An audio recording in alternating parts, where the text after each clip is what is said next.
हर vote के पीछे ना एक कहानी होती है। ये सिर्फ कागज का एक टुकड़ा या एक बटन दबाना नहीं है। तो आज हम एक वोट के इसी मुश्किल सफर को समझेंगे। मतलब इसकी शुरुआत कहाँ से होती है, रास्ते में इसे किन चुनौतियों का सामना करना पड़ता है और आने वाले कल में इसकी सुरक्षा कैसे की जाएगी। सोचिए जरा, ये एक बहुत ही पावरफुल सवाल है ना। और इसका जवाब हमारे लोकतंत्र के दिल में बसा है। ये शक्ति है वोट, एक ऐसी ताकत जो हर नागरिक को, सिस्टम को एक नई दिशा देने का मौका देती है। तो चलिए इस टॉपिक में थोड़ा और गहराई से उतरते हैं। देखिए, एक तरफ है डेमोक्रेसी का आदर्श और दूसरी तरफ है वोटिंग की असलियत।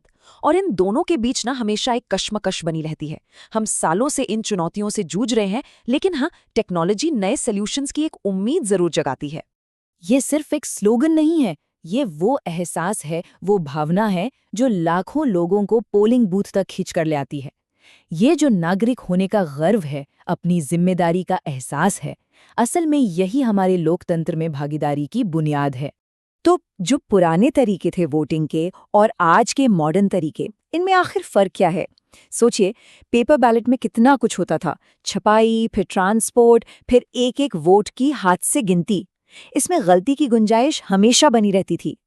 दूसरी तरफ ई वोटिंग ने प्रोसेस को आसान तो बनाया है, पहुंच बढ़ाई है, खर्चा कम किया है, लेकिन इसके साथ आते हैं अपने नए सिक्योरिटी चैलेंज। चलिए इस प्रोसेस को थोड़ा पर्सनल लेवल पर समझते हैं। एक वोटर बनने के सफर का सबसे पहला, सबसे जरूरी कदम क्या है? रजिस्ट्रेशन। और अच्छी बात यह है कि डिजिटल युग में ये काम पहले से कई ज्यादा आसान हो गया है। तो आखिर ये होता कैसे है? पूरा प्रोसेस अब कुछ सिंपल स्टेप्स में बट गया है। ऑनलाइन साइन अप करना होता है, सही फॉर्म चुनना होता है, अपनी पर्सनल डिटेल्स, कॉन्टैक्ट इन्फो, पता डालना होता है और बस सबमिट। टेक्नोलॉजी ने ये सब कुछ घर बैठे करना मुमकिन बना दिया है। अच्छा, इसके लिए डॉक्यूमेंट्स क्या क्या लगेंगे? ज्यादा कुछ नहीं, बस कुछ बेसिक चीजें। उम्र और पते का एक प्रूफ और एक पासपोर्ट साइज फोटो। अगर ये डॉक्यूमेंट्स पहले से तैयार रखें तो प्रोसेस और भी तेज हो जाता है। एक बार एप्लीकेशन सबमिट हो गई, उसके बाद क्या? एक बूथ लेवल ऑफिसर यानी BLO जमीनी स्तर पर जाकर डिटेल्स की पुष्टि करते हैं। ये स्टेप वैधता के लिए बहुत जरूरी है। जब वेरिफिकेशन पूरा हो जाता है, तब वोटर ID कार्ड मिल जाता है। देखिए, एक इंसान का रजिस्ट्रेशन कराना एक चीज है, लेकिन पूरे देश के लिए एक ऐसी वोटर लिस्ट बनाए रखना जो बिल्कुल सटीक हो, ये एक बहुत बहुत बड़ा चैलेंज है। ये पक्का करना कि हर योग्य वोटर लिस्ट में हो और कोई भी गलत नाम ना हो, यही तो आखिरकार लोकतंत्र की नींव को मजबूत रखता है। तो इस चैलेंज से निपटने के लिए इलेक्शन कमीशन विशेष गहन पुनरीक्षण यानी SIR जैसी प्रक्रियाएं अपनाता है।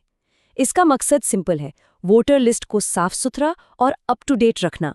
समाज में जो बदलाव आते हैं ना, जैसे लोग शहरों में जा रहे हैं, माइग्रेट कर रहे हैं, इन सब चीज़ों का इसमें ध्यान रखा जाता है। लेकिन इस प्रोसेस को लेकर कुछ चिंताएं भी उठती हैं, जबकि इसका ऑफिशियल लक्ष्य लिस्ट को सटीक बनाना है। कुछ लोगों को ये डर भी है कि इसका इस्तेमाल नागरिकों को बाहर करने के लिए न हो। कुछ राज्यों में इससे लोगों में, खासकर उन लोगों में जिनके पास पुराने डॉक्यूमेंट्स नहीं थे, उनमें थोड़ी चिंता पैदा हुई। तो ये एक बहुत ही जटिल मुद्दा है। एक तरफ साफ सुथरी लिस्ट चुनावी धांधली को रोकती है, वहीं दूसरी तरफ अगर एक भी योग्य नागरिक गलती से बाहर हो जाए तो ये लोकतंत्र के मूल सिद्धांत के खिलाफ है। बस इसी मुश्किल संतुलन को साधना पड़ता है। चलिए अब आते हैं सबसे जरूरी मुद्दे पर, सिक्योरिटी। एक वोट को सिक्योर करना सिर्फ बूथ पर गार्ड तैनात करने से कहीं ज्यादा बड़ी बात है। हम आज कई मॉडर्न टेक्नोलॉजी का इस्तेमाल कर रहे हैं, लेकिन भविष्य में एक ऐसा खतरा है जो पूरा खेल ही बदल सकता है।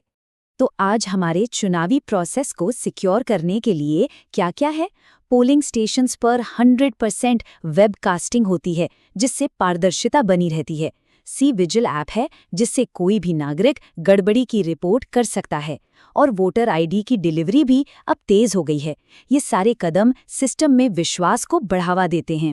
अब देखिए, हमारा जो आज का डिजिटल वोट है ना, वो बहुत ही पावरफुल इंक्रिप्शन से सुरक्षित किया जाता है। इसको एक डिजिटल ताले की तरह समझिए। एक ऐसा ताला जो एक इतनी जटिल मैथमेटिकल पजल पर बना है कि आज के कंप्यूटर्स के लिए उसे तोड़ना लगभग नामुमकिन है। लेकिन सोचिए, अगर कोई एक ऐसी मास्टर की बना ले जो इस ताले को सेकंडों में खोल दे। टेक्नोलॉजी की दुनिया में एक नया तूफान आने वाला है जो हमारी आज की सारी डिजिटल सुरक्षा को बेकार कर सकता है। और ये खतरा है क्वांटम कंप्यूटिंग। ये कोई साधारण कंप्यूटर नहीं है। ये इतने ज्यादा शक्तिशाली हैं कि ये उन जटिल मैथमेटिकल पजल्स को, जिन्हें हल करने में आज के सबसे तेज सुपर कंप्यूटर को अरबों साल लग जाएंगे, उन्हें ये मिनटों में हल कर सकते हैं। और यही पजल्स हमारे करंट इंक्रिप्शन की बुनियाद हैं। तो इस आने वाले खतरे का सामना कैसे किया जाएगा? जवाब है पोस्ट क्वांटम क्रिप्टोग्राफी में। ये इंक्रिप्शन की एक बिल्कुल नई पीढ़ी है जो क्वांटम कंप्यूटर्स के हमलों को झेल सकती है, और यही भविष्य में हमारे लोकतंत्र को सुरक्षित रखने की चाबी है।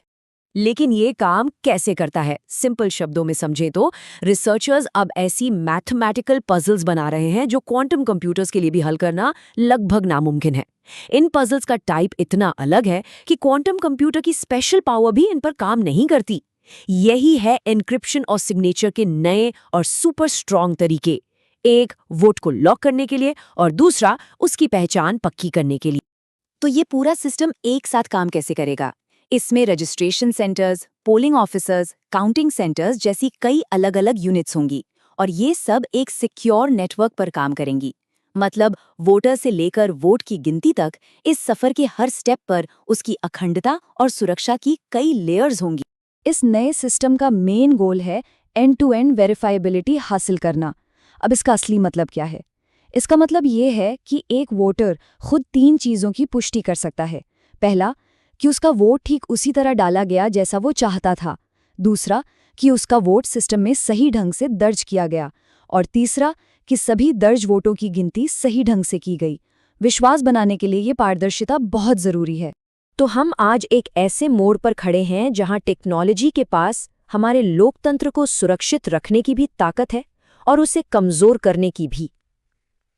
एक वोट का सफर, सोचिए, कागज से शुरू हुआ था और अब क्वांटम कंप्यूटर्स तक आ पहुंचा है। ये पूरी यात्रा हमें एक बड़े सवाल के सामने लाकर खड़ा कर देती है। जैसे जैसे हमारी तकनीक और स्मार्ट होती जाएगी, हम ये कैसे सुनिश्चित करेंगे कि हमारे लोकतंत्र भी उसके साथ साथ और मजबूत होते जाएं? ये एक बहुत ज़रूरी सवाल है जिस पर सोचना बनता है।